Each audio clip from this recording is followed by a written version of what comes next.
Hi అమ్మా. రామాయణం చెప్తావా? చెప్పు. అనగనగా ఒక రోజు దశరథ మహారాజు ఉన్నాడు. ఆయన ఒకరోజు నీరసంగా ఉన్నాడు, తనకి పిల్లలు పుట్టలేదని. అప్పుడు ఒకరోజు పుత్రకామేష్టి యాగం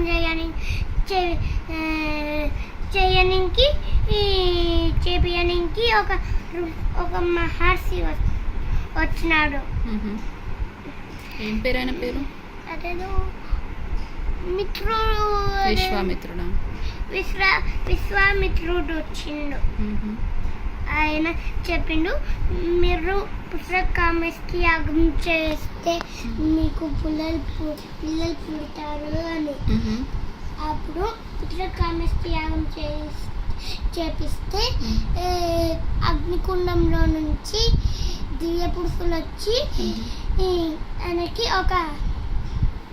ఒక పాయసం ఇచ్చి వెళ్ళిపోయినాడు, ఒక కుండీలో, బంగారం కుండీలో.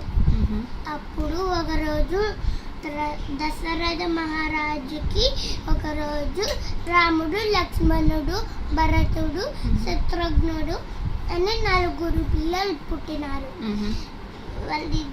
వాళ్ళందరూ పెద్దగా పెరిగి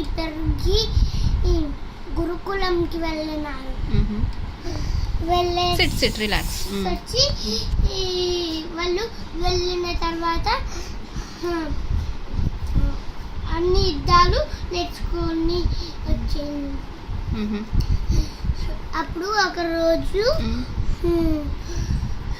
కైకేయి వాళ్ళ 3 భార్యల పేరు కౌసల్య, సుమిత్ర, కైకేయి. వాళ్ళు ముగ్గురు